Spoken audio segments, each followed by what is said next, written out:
5 former employees of Harrah's Arizona casino are coming forward and speaking out to Fox 10.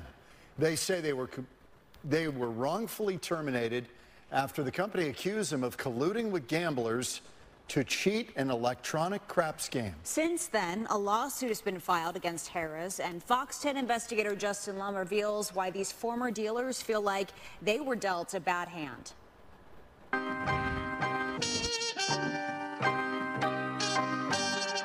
The buzz inside a casino can be contagious. Is it the thrill of the chase?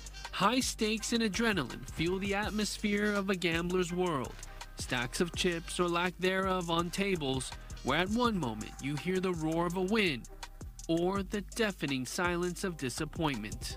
Money is made and money is lost. But in the federal civil lawsuit against Harrah's Auction Casino in Maricopa, 5 plaintiffs say their careers and reputations as dealers have been cheated, suing their former employer since being fired. The root of this case is an electronic craps game called Roll to Win, and it was introduced to Harrah's in the summer of 2022. According to the plaintiffs, there are key differences between this game and the original craps version. Aruze Gaming's website presents a video of how Roll to Win is played and says single dealer gameplay is possible, but camera surveillance and pit boss supervision are still required.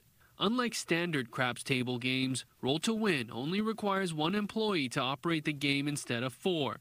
The player uses a touchscreen at the station that the dealer can't see.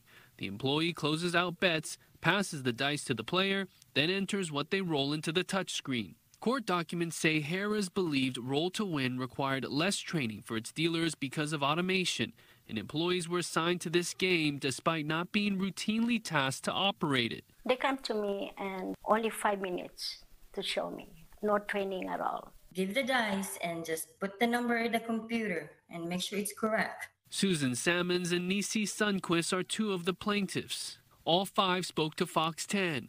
The lawsuit says by the fall of 2022, Harrah's lost a large amount of money on Roll to Win. Court documents reveal the game had flaws, vulnerable to several cheating strategies, sparking an investigation. Harrah's learned nearly 20 table games dealers worked the Roll to Win game, alleging they colluded with cheating players. Plaintiffs like Mariah Henry were questioned by superiors. In the back of my mind, I knew I did nothing wrong, but for them to tell me, it was really like traumatizing and scary. And then trying to explain what really happened, and then after it was done, he just handed me over a paper. The Auction Tribal Gaming Agency suspended all 5 women without pay, accusing them of theft, conspiring with patrons to cheat while working as dealers on the Roll to Win craps game. Jay Shah recalls how she was notified. They said, I lied, I cheated. The investigator said he's done with me because I'm a big liar. He said he's a good guy. He's going to send me to police and the FBI. That's what he told me. And he gave me a pre-prepared suspension letter. Really, the pattern was that they were very clear to me that they just simply had not been trained in the game and that they didn't know what they were doing. Attorney Jake Curtis specializes in tribal law and represented the 5 suspended employees in license revocation hearings held by the TGA. He argued that Harrah's did not properly train the dealers for Roll to Win, nor did they give warnings for disciplinary actions prior to suspension. Gamblers realized that if they were able to distract the dealers while they were passing the dice, that they could roll the dice before the bets had been closed out. They were able to see like the dice rolled, and then they were able to put that in on their end. According to the complaint, Harrah's theory on cheating allegations turned out to be a bluff due to lack of evidence.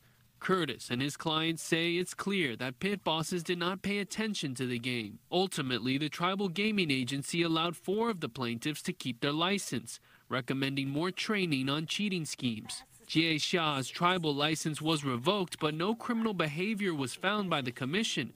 As for state licensing, Arizona's Department of Gaming refused to revoke licenses for all 5 women, ruling that Harrah's failed to properly train. But after those findings, Harrah still terminated them. I lose my entire career.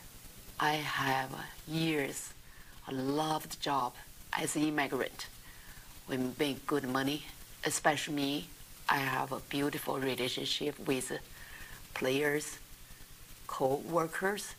I enjoy the job, but they destroy it. My daughter is working in casino right now, and then she's asking me to work there, to apply. I said, no, I can't. The plaintiffs also claim Harrah's blamed the financial losses in Roll to Win on dealers who are minority females without a great command of English. They want a jury trial seeking punitive exemplary damages, accusing Harrah's of wrongful termination related to discrimination and retaliation. Harrah's declined to talk to us for this story, saying they don't comment on pending litigation. As for these 5 women who are still traumatized, they say their career was not a game. We don't need to lie. That's the truth. What happened to us?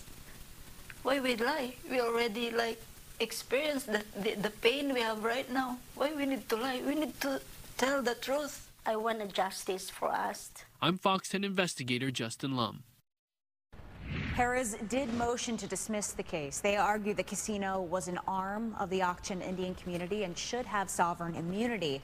A judge denied the motion.